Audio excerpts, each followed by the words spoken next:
حضرت آدم علیہ السلام فرماتے ہیں کہ جب جنت سے نکال کے اما ہوا اور ان کو پھینکا گیا تو ایک ستارے کے مانند کہکشاں میں ایک ستارہ چمک رہا تھا.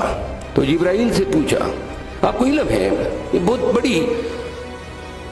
پھر اسلام میں اب جن لوگوں نے تاریخ پڑھی ہے خلفائے راشدین کے بعد امیوں کا زمانہ آتا ہے. حضرت امیر معاویہ اس کے بانی تھے، اس کے بعد اس کا بیٹا یزید، پھر معاویہ ثانی، پھر مروان بن حکم، پھر عبد الملک بن مروان، پھر ولید بن عبد الملک، پھر سلیمان بن عبد الملک، پھر ہشام بن عبد الملک، پھر حضرت عمر بن عبد العزیز، اور جاتے جاتے 38. پھر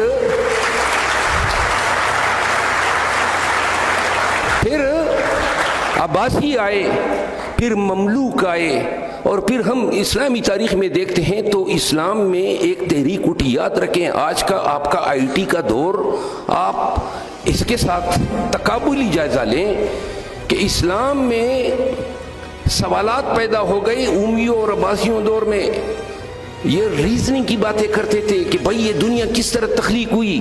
اب جب آپ انجیل پڑھتے ہیں تو انجیل کی پہلی 3 آیاتیں کیا کہتی ہیں کہ پھو پھٹی، روشنی پھیلی، اور جس کو ہم کہتے ہیں بگ بینگ تھیوری، اور دڑانگ کے ساتھ تخلیق کائنات ہوئی. یعنی کہ اندھیرا تھا، اندھیرے میں پھو پھٹی. پھر سوال پیدا ہوئے. آپ نے ہمارے مسلمانوں میں بعد میں لوگوں نے اس کو فرقہ بنا دیا، اثنا اشاریہ. اب میں سے کوئی جانتا ہے اثنا اشاریہ؟ حضرت حسن البصری ایک بہت بڑے عالم گزرے ہیں، مدرسے میں پڑھاتے تھے. تو ان کے پاس 3 لوگ گئے. انہوں نے کہا یا شیخ ایک شخص ہے، اس کا جو چھوٹا بیٹا ہے وہ 3 ماہ کی عمر میں مر گیا، تو یہ کہاں جائے گا، جنت میں جائے گا یا دوزخ میں جائے گا؟ تو حضرت حسن البصری نے فرمایا کہ حضرت اللہ تعالیٰ نے تو اپنی ربوبیت کی قسم کہا کہ یہ قرآن میں وعدہ کیا ہے. عنکبوت، سورہ عنکبوت کا حوالہ دیا کہ جو انفینسی میں those who die in infancy will act as a redeemers for their parents, یعنی اپنے والدین کے لیے وہ وکیل ہوں گے بروز محشر. تو لہذا خود تو جنت جائیں گے، والدین کا بھی وسیلہ بنیں گے. دوسرا سوال، وہ دوسرا بیٹا ہے 30 سال کی عمر میں دنیا کے جہاں کا گند کیا، شرک کیا، قتل کیا، فساد کیا، فتنہ کیا، وہ کہاں جائے گا؟ انہوں نے کہا کہ اللہ تعالیٰ نے تو باقاعدہ عہد کیا ہے کہ گناہوں میں سے میں شرک کی معافی نہیں دے سکتا ہوں، تو لہذا جو شرک کرے گا وہ جائے گا دوزخ میں.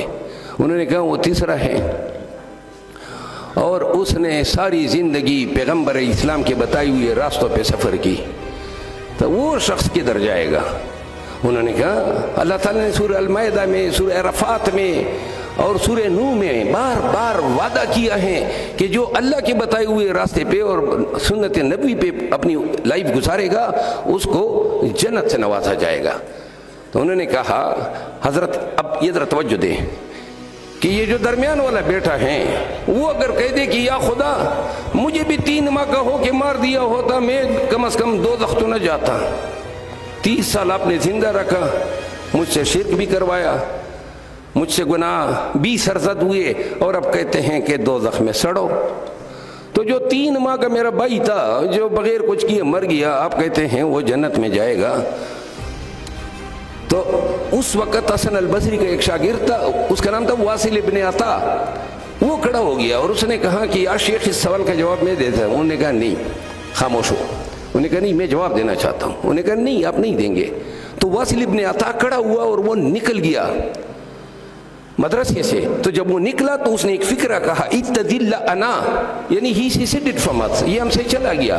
وہ جو ہی مدرسے سے باہر نکلا وہ 3 لوگ اس کے پیچھے آئے، کوئی فرلانگ آگے روک کے کہا آپ بتائیں آپ کا ذہن کیا کہتا ہے؟ انہوں نے کہا کہ خدا نے یہ بھی تو کہا ہے کہ آمنت باللہ وملائکتہ وکتبہ ورسلہ والیوم الآخر والخیر والشر، یعنی والیوم الآخر. اللہ تو کہتا ہے نا کہ جب آپ کی ارواح یہاں سے چلی جاتی ہیں، جب تک یوم اخیرت نہیں آئے گی آپ کے اعمال کا میزان ہوگا ہی نہیں. تو کس طرح بغیر روز آخرت کے فیصلے کے آپ ابھی سے کسی کو فتوے دے رہے ہیں، نواز رہے ہیں کہ تمہیں عذاب قبر ملے گا، تمہیں دوزخ ملے گی، تمہیں ہو سکتا ہے اللہ تعالیٰ جو ہیں وہ مثال دی کہ ابراہیم ابن ادم اور اصحاب کہف کے کتے کی مثال دی۔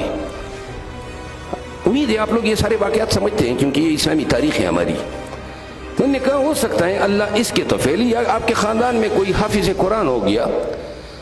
یہ ساری باتیں اسلام نے ریزننگ کا درس اس زمانے سے شروع کیا جب حضور کریم قرآن کریم کی آیاتیں جب ان پہ نازل ہوتی تھی تو وہ بیان کیا کرتے تھے۔